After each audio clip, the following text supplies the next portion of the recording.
In the vast expanse of the galaxy, where civilizations rise and fall like distant stars, there exists a universal truth that every species learns. Never judge a predator by its calm exterior. The Zephyrian Empire had conquered 47 star systems, enslaved dozens of species, and never once encountered resistance that lasted more than a solar cycle.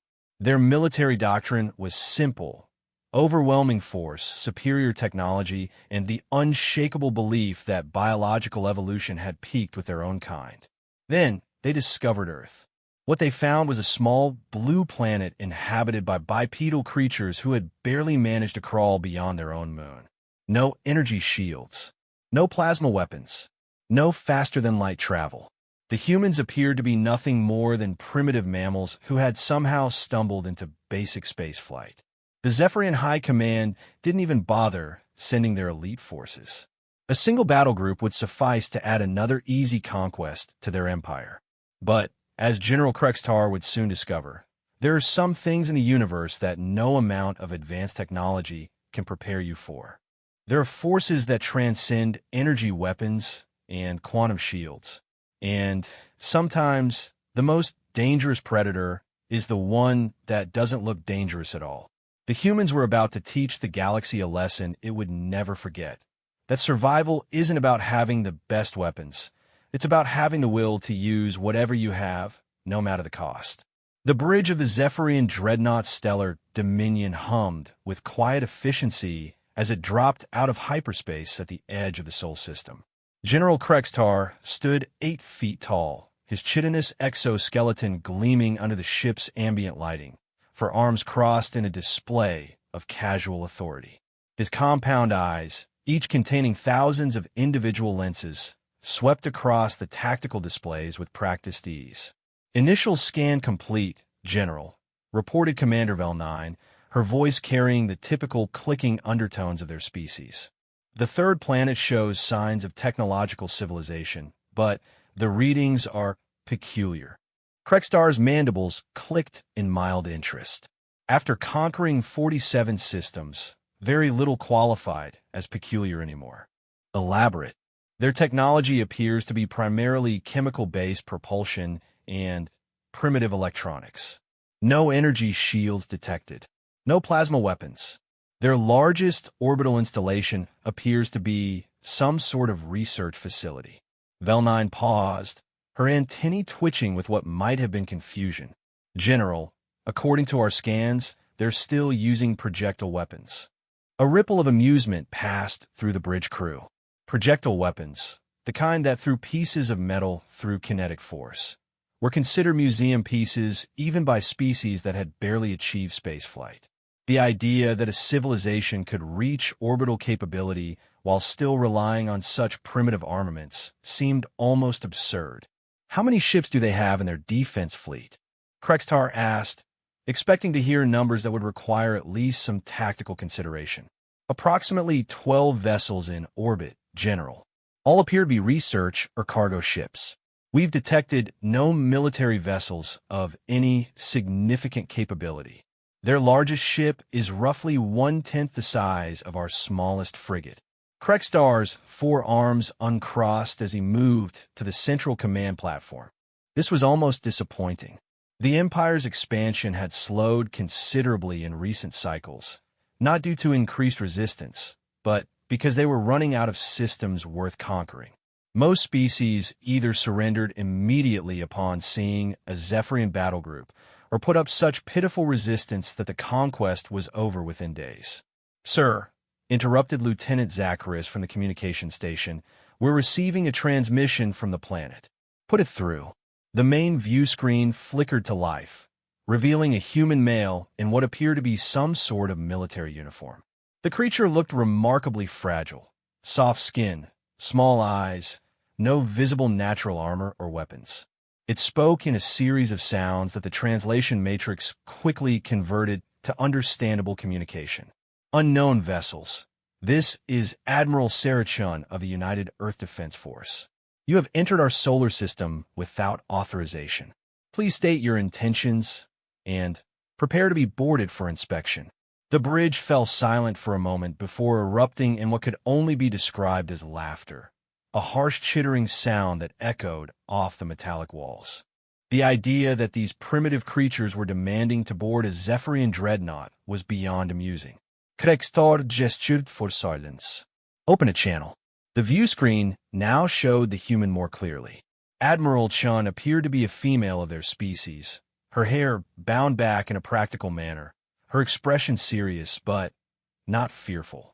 Krextar had to admire that, at least.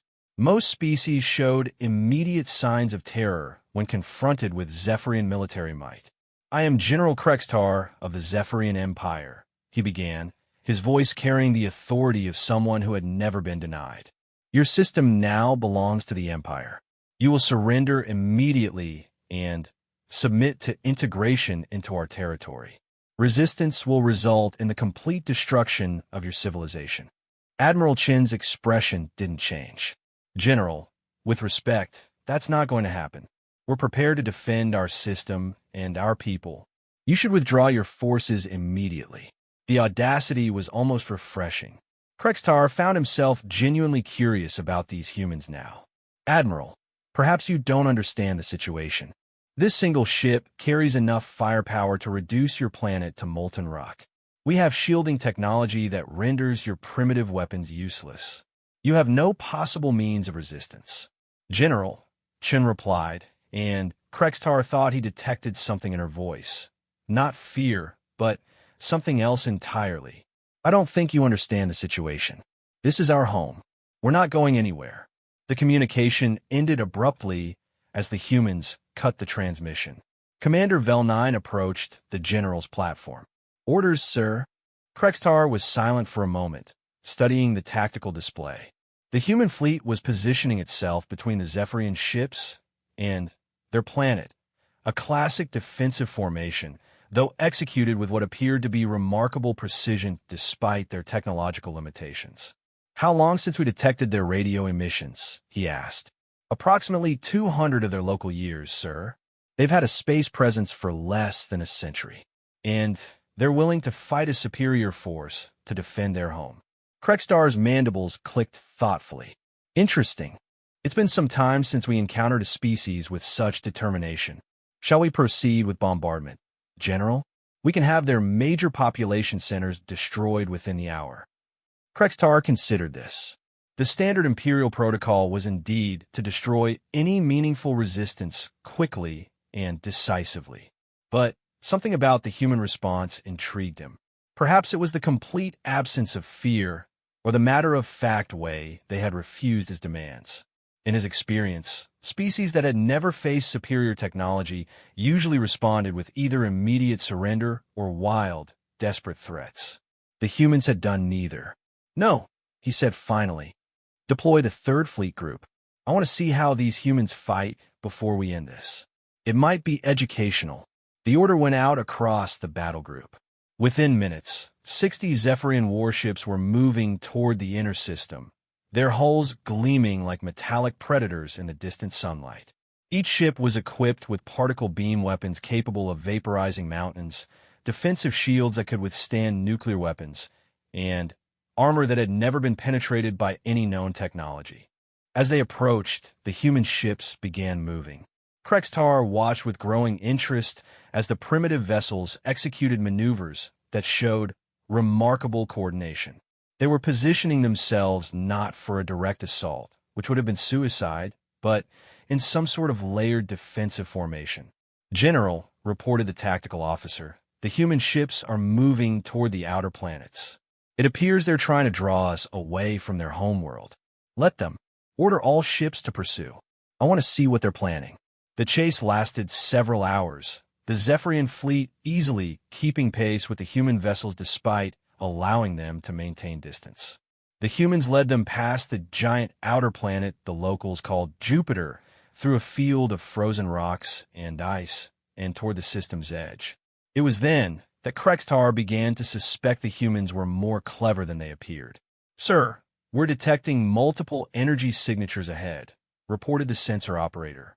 "They're difficult to classify." "Show me." The main screen displayed the tactical overview of the region ahead. Scattered among the asteroids and ice chunks were hundreds of objects that hadn't been there during their initial system scan. Analyze those signatures, Krextar ordered. General, came the response after several minutes of scanning. They appear to be some sort of mines. But the technology is unlike anything in our databases.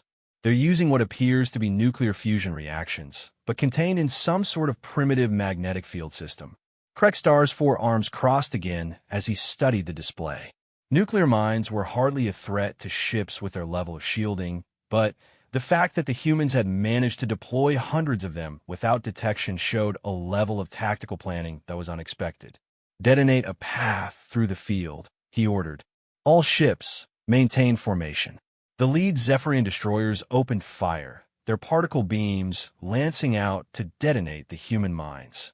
The explosions were impressive.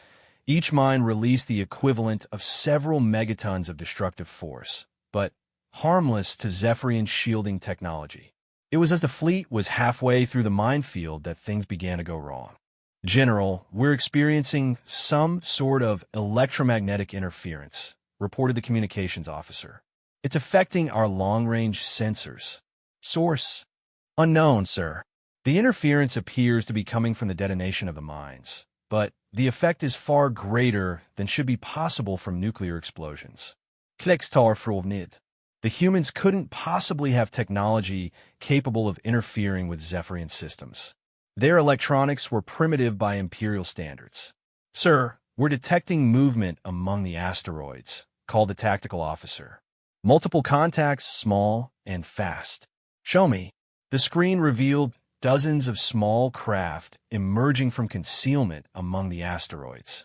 They were clearly human vessels, but unlike anything they had seen before, sleek, angular ships that moved with surprising speed and agility. Fighter craft, General. They're moving to attack formation. Krextar almost laughed. Fighter craft against dreadnoughts was like sending insects against giants. Even if the humans had managed some sort of technological advancement, small ships simply couldn't carry weapons capable of threatening capital vessels. All ships prepare defensive fire. Let's see what these creatures are truly capable of. The human fighters streamed toward the Zephyrian fleet in a coordinated assault pattern. As they closed distance, Krextar could see that each small ship was bristling with what appeared to be missile pods, dozens of projectile weapons per craft. General, the lead fighters are launching missiles. Multiple launches from each craft. Thousands of tiny projectiles streamed from the human fighters toward the Zephyrian fleet. The defensive fire from the Imperial ships was immediate and devastating, particle beams lancing out to destroy the incoming missiles by the hundreds. The human attack was brave, even admirable in its determination, but ultimately futile. It was then that the first missile struck the dreadnought Eternal Victory. The explosion was unlike anything Krextar had ever seen. Instead of the bright flash of nuclear fire or the destructive beam of energy weapons, there was a strange, twisting distortion that seemed to bend space itself around the impact point. The Eternal Victory's shields flickered, then failed entirely. Report. Krextar shouted over the sudden alarm klaxons. Sir, the Eternal Victory has lost primary shielding. The missile appears to have used some sort of gravitational distortion weapon. It's unlike anything in our database. More missiles were striking Zephyrian ships throughout the fleet. Each impact caused the same strange spatial distortion, and in every case, the targeted ship's shields failed immediately. The humans weren't using advanced technology. They were using something entirely different, something that operated on principles the Empire scientists had never encountered. All ships' evasive maneuvers maintained defensive fire, but the human fighters were already gone, streaking away at speeds that should have been impossible for chemical propulsion systems. In their wake, they left a Zephyrian fleet that was suddenly, impossibly vulnerable.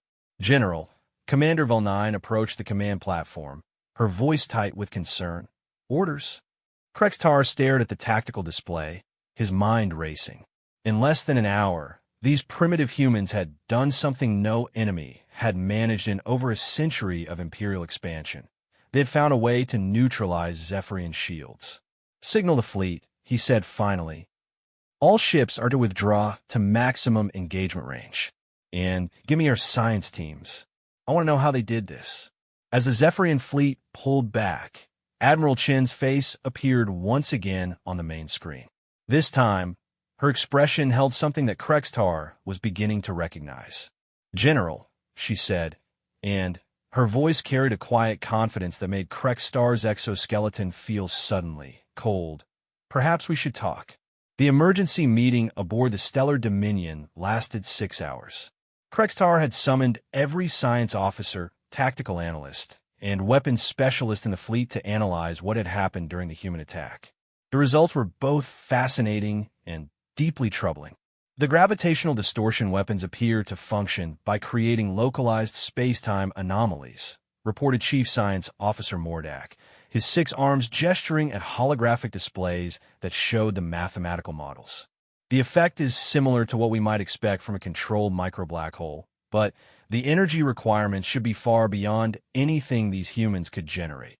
"Yet they did generate it," Krextar pointed out grimly. "Ow! That's where things become unusual, General. Our analysis suggests they're not actually generating the energy at all. Instead, they appear to be redirecting existing gravitational forces, using the gravity wells of planets and stars as weapons." The implications of this were staggering. The Zephyrian Empire's technology was based on generating massive amounts of energy and directing it as weapons or shields. The humans seemed to have found a way to weaponize the fundamental forces of the universe itself. "Can we defend against it?" asked Commander Vel-9. Mordak's mandibles clicked uncertainly. "In theory, yes. We could modify our shield generators to create gravitational counterfields. But it would require completely redesigning our defensive systems, and we don't fully understand how their weapons work." "How long would such modifications take?" "Several months, minimum. Possibly longer." Krextar absorbed this information in silence. In his entire military career, he had never encountered an enemy that required fundamental changes to Imperial technology. The situation was unprecedented, and worse, it was happening in front of the entire Third Fleet Group. Word of this engagement would spread through the Imperial Navy within days. "Sir," interrupted the communications officer, "we're receiving another transmission from the human admiral." "Put her through." Admiral Chen appeared on the screen, but this time she wasn't alone. Behind her stood several other humans in military uniforms, and what appeared to be a collection of scientific equipment. Her expression was serious, but no longer purely defensive. "General Krextar, I believe it's time we had a proper conversation. Would you be willing to meet face-to-face? We have things to discuss that might benefit both our peoples." Krextar considered this. Meeting with an enemy commander was not unprecedented, but it was usually done only when surrender terms were being negotiated. Given the current situation, however, normal protocols seemed inadequate. "Very well, Admiral. We will arrange a meeting." "Excellent. We'll meet aboard the space station you've been scanning. It's neutral ground, and it has facilities suitable for both our species." 1 hour. The meeting took place aboard what the humans called the International Space Station, a primitive orbital laboratory that seemed to be constructed primarily of metal tubes and solar panels. Despite its crude appearance, Krextar had to admit it was an elegant solution to the challenges of space habitation. Admiral Chen was accompanied by 2 other officers and someone she introduced as Dr. Elena Vasquez, who appeared to be their chief scientist. Krextar brought Commander Vel-9 and Mordak, figuring that scientific expertise would be as important as military protocol. The human space station's artificial gravity was lighter than what Krextar was accustomed to, but it allowed for comfortable movement.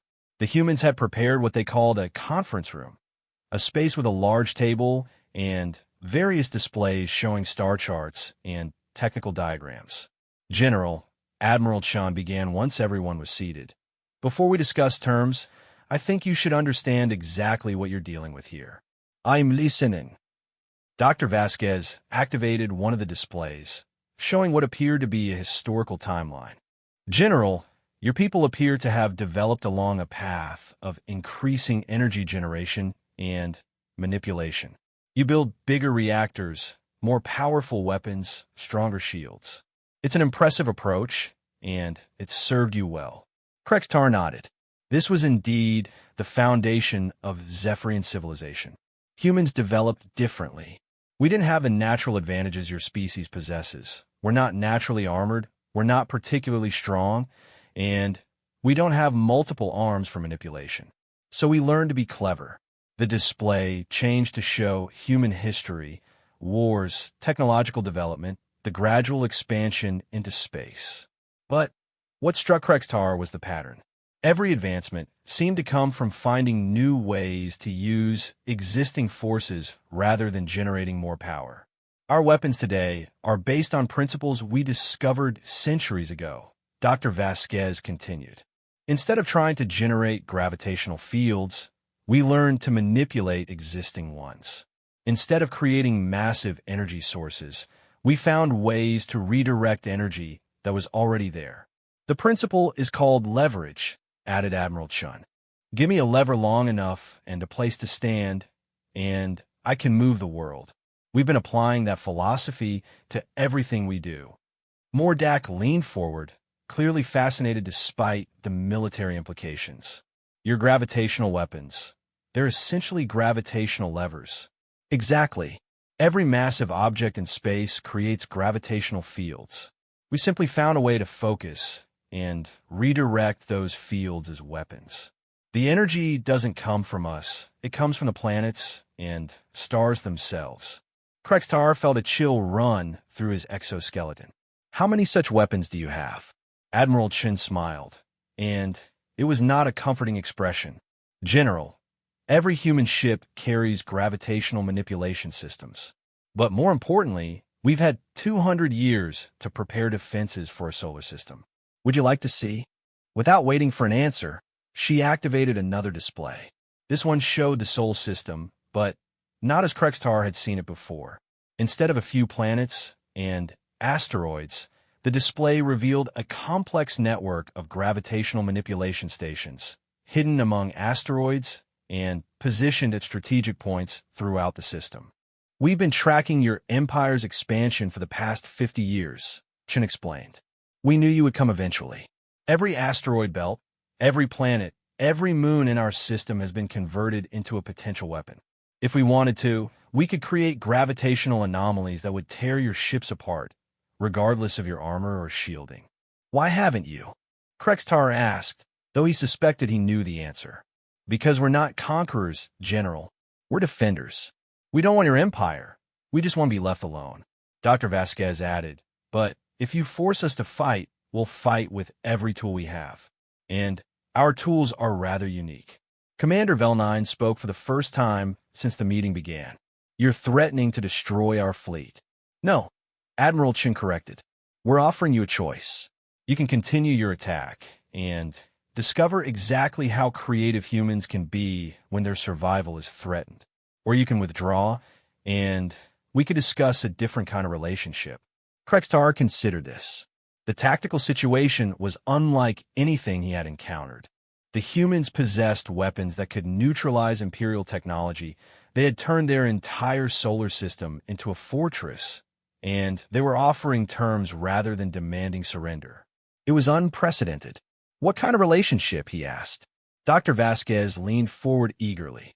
General, your empire has incredible energy generation capabilities. Our gravitational manipulation technology could enhance that by orders of magnitude. We could share knowledge that would benefit both our peoples. You're suggesting an alliance? We're suggesting that conquest isn't the only way to expand an empire's capabilities, Admiral Chen replied. Sometimes cooperation yields better results than domination. Krextar found himself in completely uncharted territory. The Empire had never encountered a species that offered technological exchange as an alternative to conquest. The implications were staggering, not just for this engagement, but for Imperial policy throughout the galaxy. I would need to consult with Imperial Command, he said finally. Of course. But, General, while you're consulting, you might want to consider something else. Admiral Chun activated another display, this one showing star charts of the local galactic region. Your empire has been expanding steadily for centuries, conquering less advanced civilizations. But you're not the only advanced species in this galaxy. The display highlighted several star systems in red.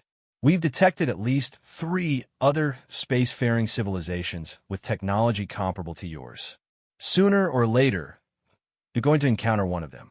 When that happens, wouldn't it be better to have allies who think differently than you do? Krextar studied the star charts with growing unease. The Empire's expansion had indeed been encountering increased resistance in recent cycles, and long-range scouts had reported strange energy signatures from several systems that seemed to indicate advanced technology. You're suggesting that diversity of approach is strategically valuable, he said. Exactly. Your people are excellent at generating and directing massive amounts of energy. We're good at using existing forces creatively. Imagine combining those approaches. The meeting continued for another 2 hours, covering technical details, strategic implications, and potential terms for cooperation. By the end, Krextar found himself facing a decision that would define not just this encounter, but potentially the future direction of the Zephyrian Empire. As the meeting concluded, Admiral Chun made one final statement that stayed with him long after they had returned to their respective ships. General, we humans have a saying, "The enemy of my enemy is my friend." But we prefer a different philosophy. The friend of my friend is also my friend. We'd rather make friends than enemies. The choice is yours. Back aboard the Stellar Dominion, Krextar stood alone on the bridge, staring at the tactical displays that showed both his fleet and the deceptively primitive human vessels. For the first time in his military career, he was contemplating the possibility of retreat, not because of superior enemy force, but because of superior enemy thinking. Commander Vel9 approached quietly. Orders, General? Open a channel to Imperial Command, Krextar said finally. Priority 1 communication. And, Commander? Yes, General. This is going to be a very interesting conversation. The implications of what the humans had shown them were enormous. Not just their gravitational weapons, but their entire approach to problem solving. They had taken fundamental physical forces and turned them into tools of defense and potentially cooperation. As Krextar composed his report to Imperial Command, he found himself thinking about the human concept of leverage. Perhaps there were forces in the galaxy, political, technological, strategic, that the Empire had been trying to overcome with brute force when they could be redirected with clever application of pressure. The humans had given him much to think about. The question now was whether Imperial Command would be as open to new ideas as Admiral Chun hoped. Outside the viewports, the human ships maintained their positions, waiting patiently for his decision. They showed no signs of fear or aggression, just the calm confidence of people who knew exactly what they were capable of. For the first time in his career, Krextar wasn't sure who had the advantage in this engagement, and that, he realized, might be the most important lesson the humans had taught him. The response from Imperial Command arrived 18 hours later, transmitted across the vast distances of space via quantum entanglement communicators. Krextar read the message 3 times before summoning his senior staff to the secure conference room aboard the Stellar Dominion. The Emperor's instructions are complex, he began, his forearms gesturing at the holographic display that showed the decoded message. We are to proceed with conquest, but we are also authorized to negotiate terms if the strategic situation warrants it. Commander Vel9's antennae twitched in confusion. Sir, those seem like contradictory orders. Indeed, but there's more. Krextar activated another section of the message. Imperial intelligence has confirmed that we are not alone in encountering unexpected resistance. 3 other conquest fleets have reported encounters with species displaying unconventional defensive capabilities. The Empire is reassessing its expansion strategies. Chief Science Officer Mordak leaned forward. What kind of unconventional capabilities? The 14th Fleet encountered a species that appears to manipulate time itself, their ships can accelerate their personal time streams during combat. The 22nd Fleet found a civilization that uses quantum entanglement to make their entire fleet effectively immune to targeted attacks. And the 7th Fleet. Krextar paused, studying his notes. The 7th Fleet encountered something they're calling dimensional phasing technology, ships that can exist partially outside normal space. The silence that followed was profound. For over a century, the Zephyrian Empire had dominated every species it encountered through superior technology and overwhelming force. The idea that multiple civilizations had developed completely different approaches to advanced technology challenged the fundamental assumptions of imperial doctrine. "Sir," said Commander Vel9 slowly, "are you suggesting that the Empire's technological supremacy is not absolute?" "I'm suggesting that technological supremacy may not be as simple as we believed. Different species appear to have found different solutions to the same basic problems of space warfare." Mordak activated his own display, showing the technical analysis of the human gravitational weapons. "General, if this pattern continues, if every advanced species we encounter has developed unique technologies based on different physical principles, then our standard conquest approach may become increasingly ineffective." Krextar nodded grimly. This was exactly the conclusion that Imperial Command seemed to be reaching. Which brings us to our current situation. The humans have made an offer of technological cooperation. Imperial Command wants us to evaluate whether such cooperation could provide strategic advantages. "You mean they want us to test whether the humans' offer is genuine?" Vel9 clarified. "Exactly. We are to propose a limited exchange of technical information, something significant enough to demonstrate their capabilities, but not so significant as to compromise Imperial security if they prove untrustworthy." The meeting was interrupted by an urgent communication from the bridge. "General, we're receiving a priority transmission from the human fleet. They say it's urgent. Put it through here." Admiral Chen's image appeared on the conference room display, but her usual composed demeanor was replaced by obvious tension. Behind her, Krextar could see frantic activity as human technicians worked at various control stations. "General, we need to speak immediately. We've detected incoming ships, not from your empire. 3 vessels, configuration unknown, approaching from outside the system at high velocity." Krextar's compound eyes focused sharply on the display. "Show me." The screen shifted to display long-range sensor data from human monitoring stations.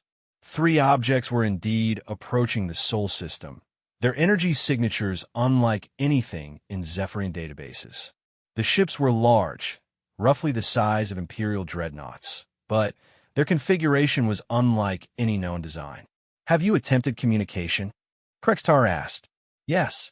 "No response to any frequency or format we've tried. General, based on their approach vector and speed, they'll reach the outer system in approximately 6 hours." Krextar turned to his science officer. "Mordak analysis?" The Zephyrian scientist studied the sensor data quickly. "The energy signatures are definitely artificial, but the propulsion system appears to be based on principles I don't recognize. The power outputs are comparable to our own ships, but the energy distribution patterns are completely different." "Sir," Admiral Chen continued, "we're sharing our full sensor data with you. Whatever these ships are, they don't belong to any known human faction, and they're not responding to communications. We need to decide how to handle this together." Krextar found himself in an unprecedented situation. Standing orders would typically require him to defend Imperial ships against any unknown threat, but engaging an unknown enemy while dealing with the human situation could lead to a 3-way battle that served no one's interests. "Admiral, are you suggesting a temporary alliance?" "I'm suggesting that we have a common interest in determining what these ships want before we continue our own negotiations. If they're hostile to both of us, fighting separately would be tactically unsound." Commander Vel9 whispered urgently in Krextar's ear. "General, this could be an elaborate human deception, bringing in additional ships to pressure us into cooperation." Krextar considered this, but the sensor data seemed genuine, and the human response appeared too immediate and coordinated to be manufactured. More importantly, if the humans were capable of staging such an elaborate deception, it would indicate planning and coordination capabilities that made them even more dangerous than their gravitational weapon suggested. Admiral, what do you propose? Joint monitoring and communication attempts. If these ships prove hostile, we coordinate defensive actions. If they're peaceful, we handle first contact together.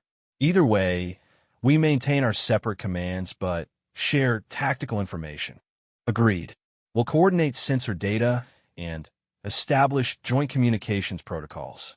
The next 6 hours passed in intense activity as human and Zephyrian technicians worked to establish compatible communication and sensor sharing systems.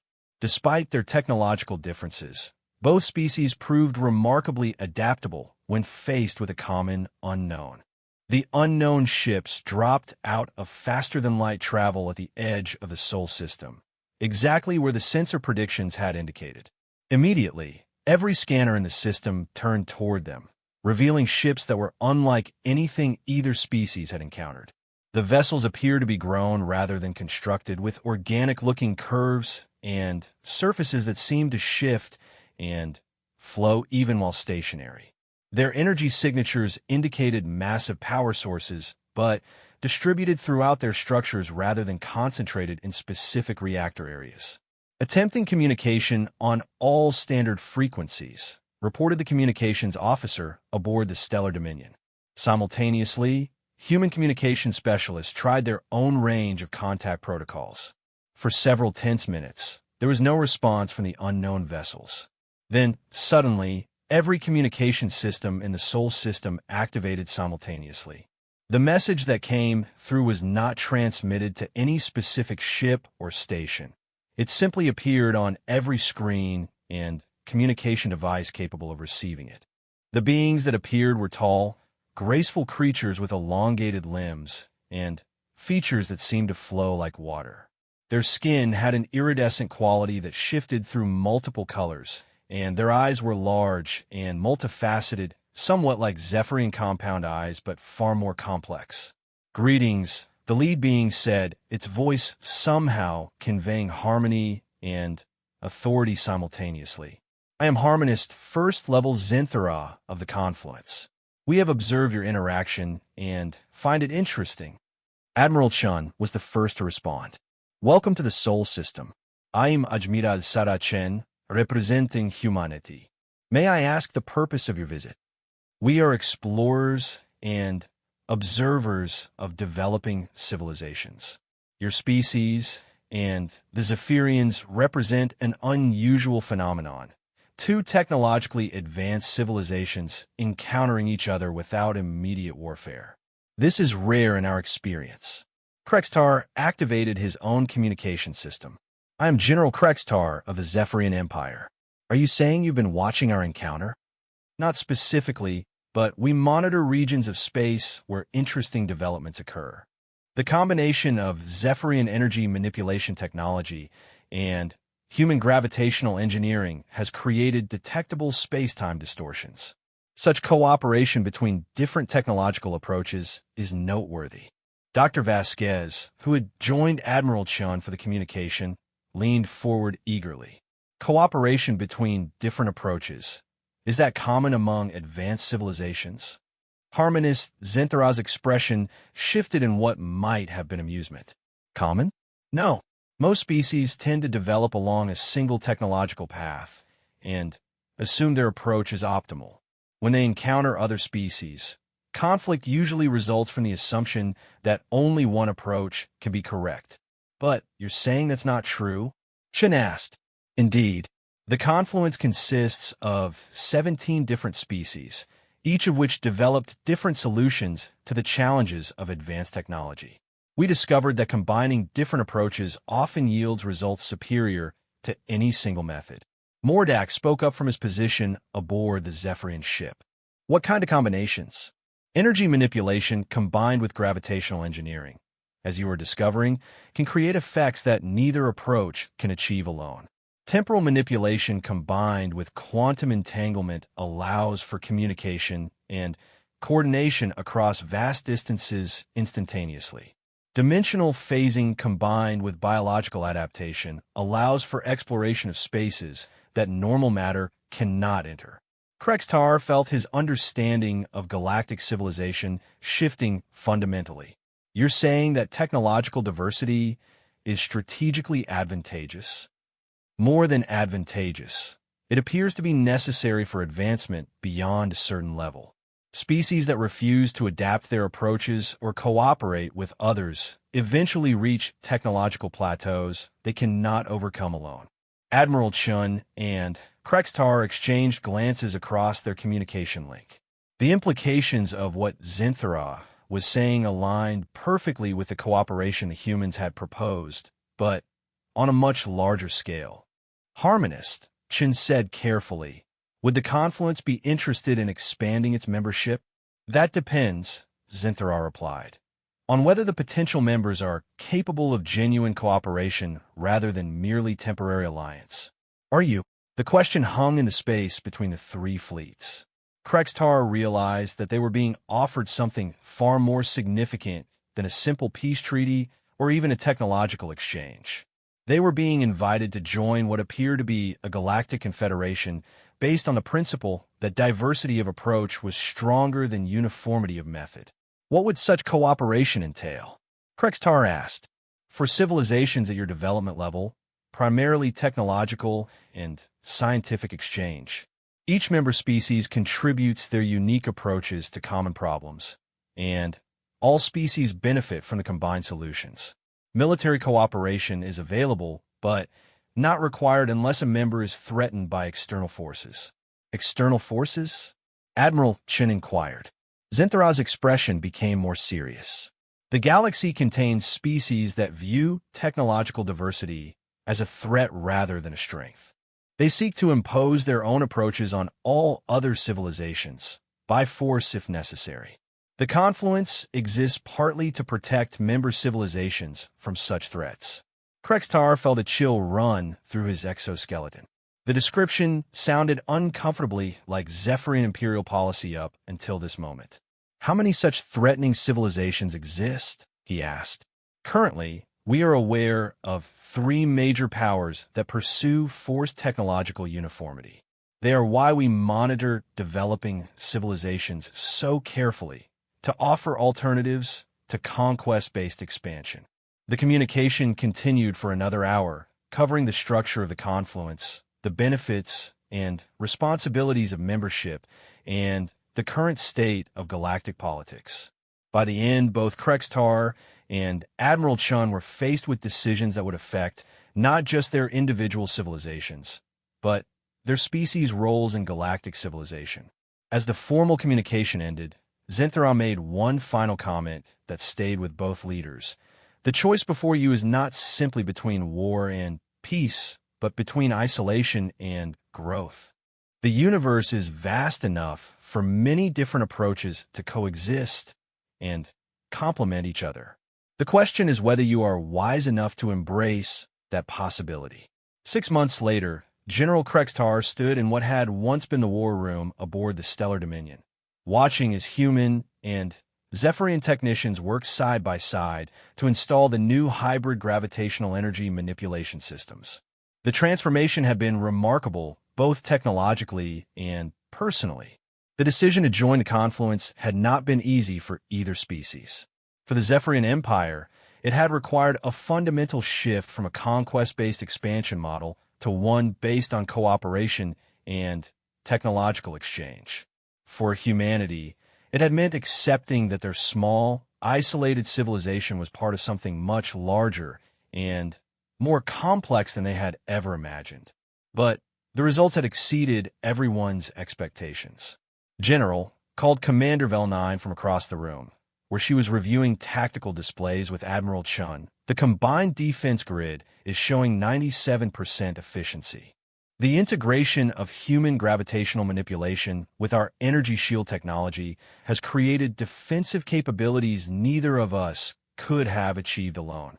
Krextar nodded, still amazed by how effective the cooperation had proven. The human ability to redirect and focused gravitational forces, combined with Zephyrian energy generation capabilities, had created defensive systems that were virtually impenetrable. More importantly, the same principles applied to propulsion, communications, and even scientific research. And the offensive applications? He asked, though he hoped they would never be needed. Even more impressive, Admiral Chen replied, joining the conversation. Dr. Vasquez's team has been working with your science officers to develop weapons that use gravitationally focused energy beams. The effective range is 3 times greater than previous Zephyrian weapons, and the power requirements are 60% lower. The irony was not lost on Krextar that they had developed these weapons not for conquest, but for defense against the very threats Zinthara had warned them about. Intelligence reports from other Confluence members indicated that at least 2 of the forced uniformity civilizations were moving in their direction. Sir, interrupted Lieutenant Zacharias from his communication station, we're receiving a priority transmission from Confluence Central. The Harvester Coalition has been detected entering our galactic sector. Krextar felt his exoskeleton tighten involuntarily. The Harvesters were the most aggressive of the uniformity-enforcing civilizations, a species that believed technological diversity weakened the galaxy and needed to be eliminated. Their method was simple: destroy any civilization that refused to adopt their technological standards and strip their worlds of resources. Details, he commanded. 17 ships, all capital class. Estimated arrival in our local space in 48 hours. Their target appears to be the Centauri system, the newest Confluence member. Admiral Chun was already moving toward her communication station. I'll contact Earth Command and the other human fleets. How many ships can we field? Combined human Zephyrian forces can provide 31 ships with the new hybrid systems, Vel-9 reported. But, General, the Harvesters have never been defeated in direct confrontation. Their technology is specifically designed to counter multiple different approaches simultaneously. Krextar considered this. The Harvester's success came from their ability to adapt quickly to any new technology they encountered and incorporate it into their own systems. They were, in effect, technological predators that grew stronger with each civilization they conquered. What does Confluence Command recommend? He asked.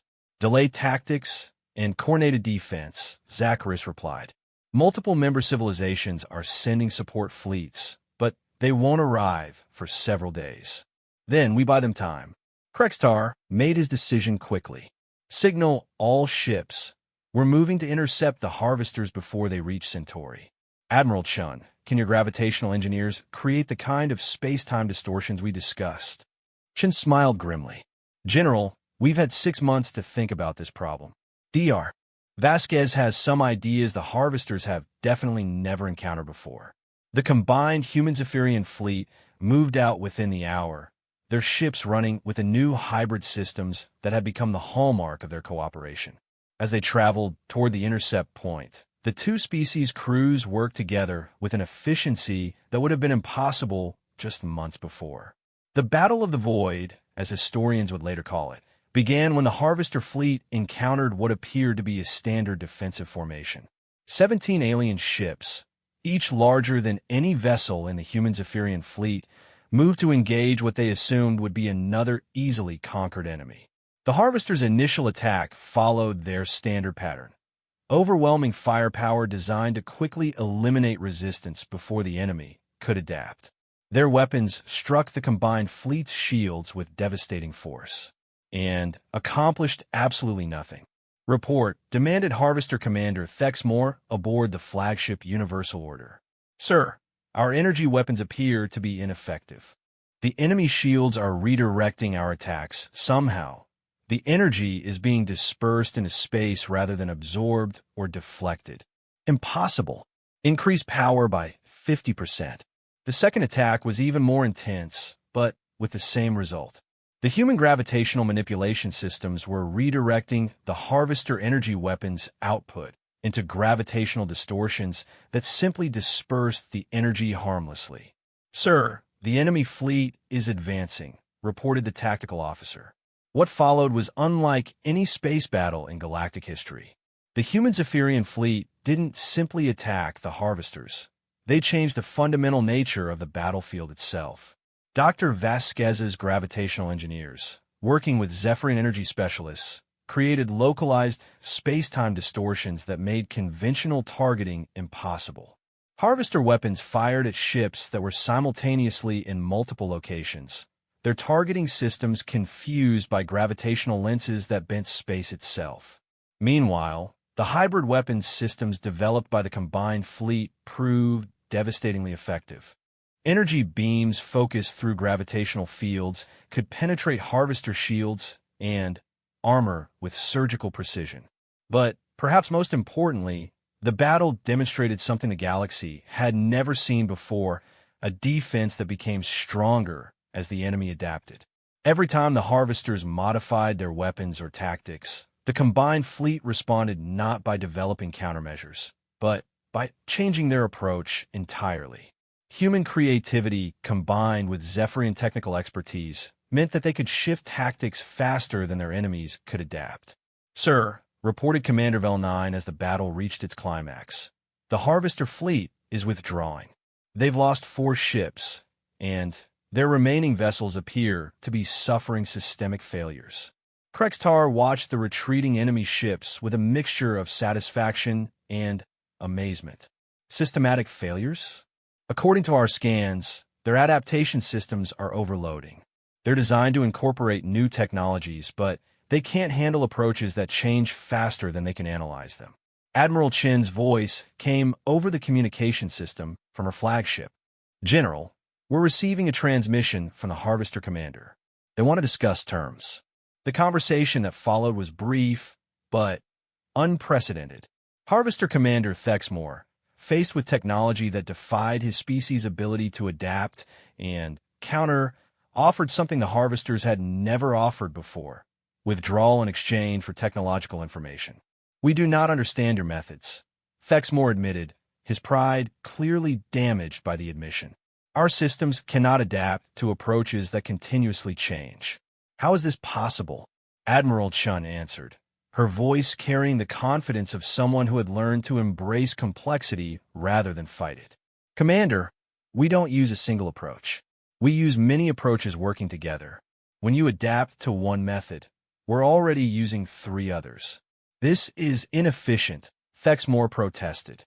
"Uniformity of method is superior to chaotic diversity." "No," said Krextar, speaking for the first time in the conversation. "Uniformity is predictable. Predictable can be countered. Diversity is adaptive. Adaptive survives." The Harvester fleet withdrew from the sector, but not before Thexmore made one final statement that would echo through galactic politics for years to come. "This approach of yours, it threatens the order we have spent millennia establishing. Other civilizations will learn of it. They will try to copy it." "Good," Chen replied simply. "The more species that learn to cooperate instead of conquer, the safer the galaxy becomes for everyone."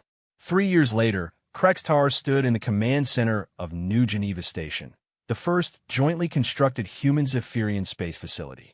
Through the transparent aluminum viewports, he could see ships from 17 different species, all Confluence members who had learned to combine their unique approaches to create capabilities none could achieve alone. The station itself was a marvel of cooperative engineering. Human gravitational manipulation provided artificial gravity and inertial dampening. Zephyrian energy systems powered the entire facility. Temporal manipulation from the Chronarch civilization allowed for faster-than-light communication with minimal delay. Quantum entanglement technology from the Weaver species provided instantaneous data transfer across vast distances. Admiral Chun, now promoted to Confederation Fleet Commander, joined him at the observation deck. "Any regrets, General?" Krextar's mandibles clicked in what humans had learned was his expression of amusement. About abandoning a conquest-based expansion model in favor of cooperative technological development? About joining a galactic confederation that has increased our capabilities beyond anything we could have achieved alone? about helping to create a defensive alliance that has deterred 3 separate forced uniformity civilizations from attacking our members. When you put it like that, it does sound like a good decision, Chen admitted with a smile. Admiral Krextar said, watching a group of young humans and Zephyrians working together on some sort of engineering project, my species spent centuries believing that strength came from imposing our approach on others. You taught us that true strength comes from learning how different approaches can complement each other. You taught us something too, General. We thought we were alone in the galaxy, that our survival depended on being clever enough to overcome superior force. You showed us that we didn't have to face the universe alone. A communication alert interrupted their conversation. General, Admiral, came the voice of the duty officer. We're receiving a priority message from long-range scouts. They've made contact with a new species in the Omega sector. Chun and Krextar exchanged glances. Hostile, Chun asked. Unknown at this time. But, Admiral, General, their initial response to contact was to ask if we were interested in technological exchange. Krextar's 4 arms crossed in satisfaction. It appears the galaxy is learning. As they made their way to the communication center to make contact with this new species, Chen reflected on how much had changed since that first tense encounter in the Sol system. The galaxy was still vast and often dangerous, but it was no longer a place where civilizations faced threats alone. The lesson humanity had taught the Zephyrian Empire, that diversity of approach was strength rather than weakness, had spread throughout this part of the galaxy.